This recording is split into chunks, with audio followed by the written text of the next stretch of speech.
Assalamualaikum warahmatullahi wabarakatuh. Alhamdulillah, wassalatu wassalamu ala rasulillah wa ala alihi wa sahbihi wa man wala. Terima kasih diucapkan pada timbalan fungsi tetap yang dihormati Ayahanda Mursyidul Am, yang dikasihi Ayahanda Tuan Guru Presiden, seluruh sah kepimpinan, khususnya para perwakilan dan pemerhati yang dirahmati dan dikasihi Allah Ta'ala sekalian.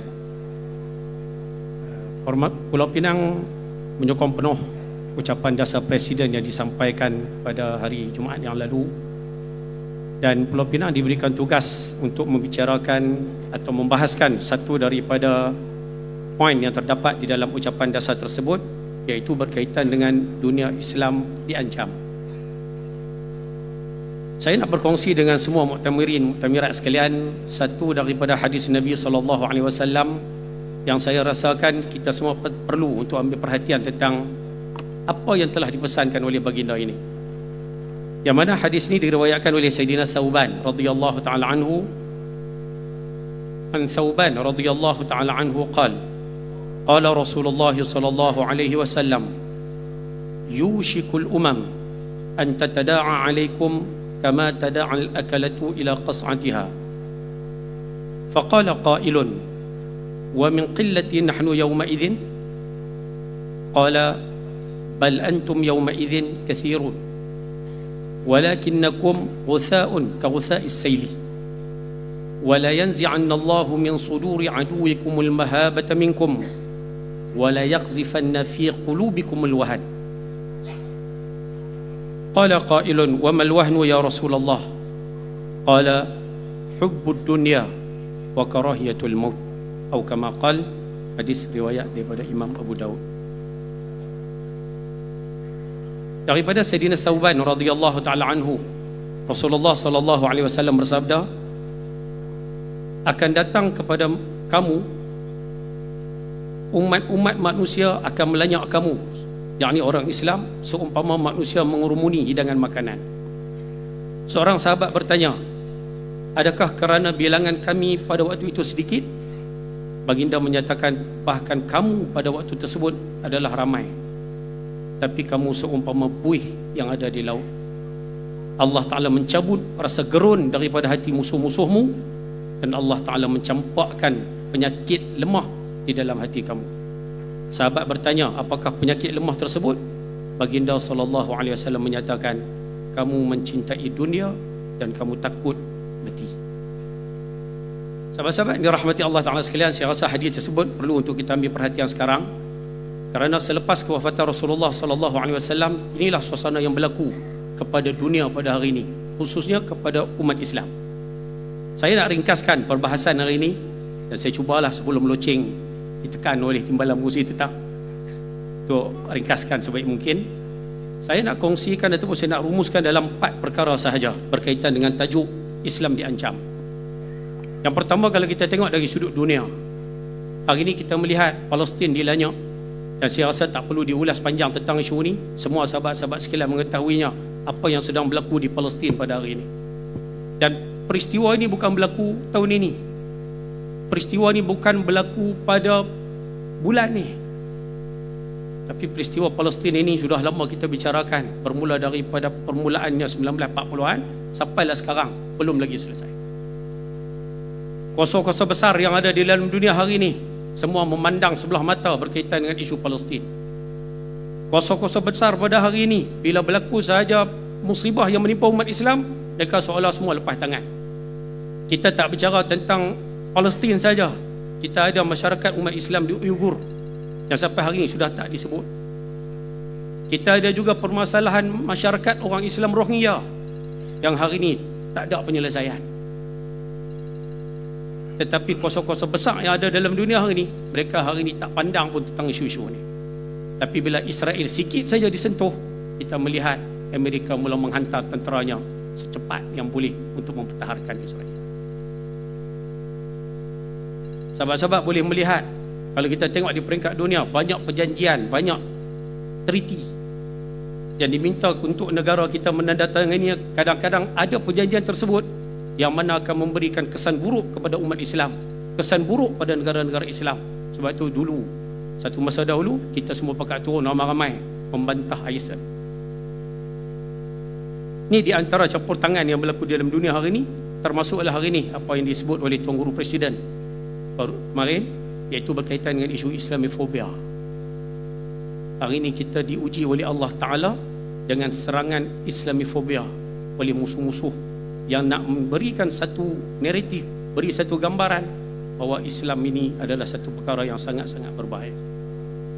Dan kita sebagai anggota Jemaah Islam, Parti Islam se-Malaysia PAS, ini juga menjadi tanggungjawab kita semua untuk cuba sekadar mampu, walaupun tidak mampu membersihkan, tapi paling tidak cuba memurnikan pahaman Islamofobia khususnya di negara kita.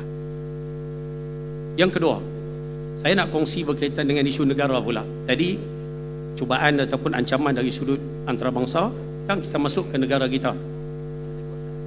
Saya baru ni ada seorang pakcik, saja kita share cerita lah, tengok jam ke sebelah ada satu orang pakcik, simple lah pakcik ni. Pakcik ni hidup dia simple, tapi dia PH lah. Dia mari jumpa dengan saya, dia kata, Ustaz, PAS sebut kata Islam terancam di Malaysia. PAS duk cakap kata agama Islam terancam di Malaysia. Dia kata, mana ada terancam? Tak ada terancam apa? Masjid ada, orang boleh azan, bank Islam pun ada. Contoh bank Islam pun dia buat. Bank Islam pun ada. Dia kata peruntukan untuk agama Islam pun ditambah. Dia kata mana ada gangguan, mana ada tekanan, mana ada Islam ni diancam di Malaysia. Ni cara orang kampung lah. Itu yang dia sebut. Saya kata pada pakcik ni, saya kata, pakcik, kita di Malaysia ni, saya tak bicara tentang isu masjid, isu peruntukan, isu bank Islam. Saya tak bicara tajuk tu. Pakcik faham tak? Di Malaysia hari ni, kita di Malaysia, kita memiliki satu perkara yang disebut sebagai perlembagaan. Kita sebut undang-undang. Kita ada undang-undang. Dan apa yang ada di dalam Malaysia ni, apa saja perkara yang ada di Malaysia ni, dia terikat dengan undang-undang. Pakcik setuju tak? Dia kata setuju. Sekiranya undang-undang yang ada dalam Malaysia ni, pakcik, undang-undang yang ada dalam Malaysia ni, untuk maklumat pakcik, kalau di peringkat Malaysia diuruskan oleh Parlimen. Parlimen lah tempat untuk mengubah undang-undang. Dan yang buat undang-undang ni ahli-ahli Parlimen. Dia peringkat negeri, ahli Dewan Undangan Negeri, adun lah. Dia kata okay, bunyi dah. Target tersasar nampak yang ni. Kan? Amaran pertama. Amaran pertama, baik. Jadi bila kita sebut dua perkara tersebut, dia kata setuju. Okey, saya tanya setuju. Sekiranya ahli Parlimen dan adun ini, untuk maklumat ni, kalaulah yang masuk sebagai ahli Parlimen, yang menjadi ahli Parlimen, yang menjadi adun ni, daripada kalangan orang-orang yang tak faham tentang ajaran Islam, ataupun orang bukan Islam, ataupun orang yang Islam tapi pahamannya sekular, pahamannya liberal, pakcik akan melihat undang-undang yang akan dibuat, undang-undang yang akan digubal ini adalah undang-undang yang pasti akan bercanggah dengan ajaran Islam. Itulah maksud ancaman Islam dalam negara kita. Kalau yang masuk buat undang-undang tersebut daripada kalangan yang tak faham ajaran agama, pasti kita akan melihat banyak undang-undang yang bercanggah dengan ajaran agama pasti tercipta. Sebab itu PAS, kami pakcik, kami pulun supaya ahli Dewan Undangan Negeri, ahli Parlimen daripada kalangan orang-orang yang faham tentang ajaran Islam, supaya undang-undang boleh dibuat selaras dengan ajaran Islam. Itulah maksud agama Islam hari ini diancam. Sebab pakcik boleh tengok hari ini bilangan ahli Parlimen, bilangan ahli Dewan Undangan Negeri, dan pakcik tengok negeri kita sendiri. Saya duduk di Pulau Pinang, pakcik itu pun orang Pulau Pinang. Pakcik tengok sendiri di Dewan Undangan Negeri, apa undang-undang yang mereka buat di negeri kita. Dan akhirnya bincangan tersebut, dia pun senyap, dia bangit, dia belah macam tu lah. tak ada penyelesaian. Tapi tak apalah, paling tidak sebagai satu perkongsian. Ya? Itu antara ancaman yang berlaku dalam negara. Dalam negeri kita pula, dalam negeri Pulau Pinang khususnya, kami hari ini berhadapan dengan DAP. Dan saya rasa di Malaysia ini, negeri yang kuat, paling kuat DAP-nya adalah di negeri Pulau Pinang. Dan DAP masih mengekalkan penguasaan 2/3 majoriti di negeri Pulau Pinang. Dan untuk makluman sahabat-sahabat sekalian, di negeri Pulau Pinang, antara masalah yang paling besar adalah masalah tanah. Masalah tanah. Orang Melayu, pemilikan tanah di negeri Pulau Pinang pada hari ini, masyarakat orang Melayu kita berada pada kedudukan ketiga. nombor 3. Cina nombor 2. Kita faham Cina nombor 1, tapi rupanya masyarakat Cina nombor 2. Tapi nombor 1 memilikan tanah paling banyak di Pulau Pinang adalah daripada kalangan syarikat-syarikat besar. Semua tanah yang ada, orang Cina jual tanah dia beli, orang Melayu jual tanah semua dia beli, dan akhirnya dia dikuasai oleh syarikat-syarikat besar. 3. Sebab itu saya memberikan sedikit cadangan kepada pihak PAS Pusat berkaitan dengan isu Pulau Pinang ni, cara ringkas saja. Yang pertama, saya mohon PAS Pusat jikalau boleh cuba rangka satu blueprint khusus untuk negeri Pulau Pinang, bagaimana untuk kita mengambil negeri Pulau Pinang. DAP mencuba dengan Tanjung 1, Tanjung 2, Tanjung 3 dan seterusnya baru berjaya mencapai kejayaan. Kita mengharapkan kalaulah kita tidak berjaya dalam PRU yang ke-15 ini, boleh jadi PRU 16, tak boleh PRU 17, tak boleh PRU ke-18 dan seterusnya. Itu yang pertama. Mana yang lebih baik, Penang yang aju pada pusat atau pusat yang buat tanah untuk Penang? Saya merasakan kalau boleh biar kerjasama itu daripada pusat dan juga negeri. Persoalan tu artinya masa kita sudah habis, Ustaz. 2 minit lagi? Minit saja lagi boleh? Itu habiskan sikit ya. Yang kedua, saya mohon berkaitan dengan pemerkasaan DHPP khususnya untuk negeri Pulau Pinang. Dan yang ketiga, yang terakhir, ini paling penting sekali lah. Saya mohon 30 saat sahaja daripada pengurusi. Pulau Pinang hanya ada 15 kursi DUN daripada 40.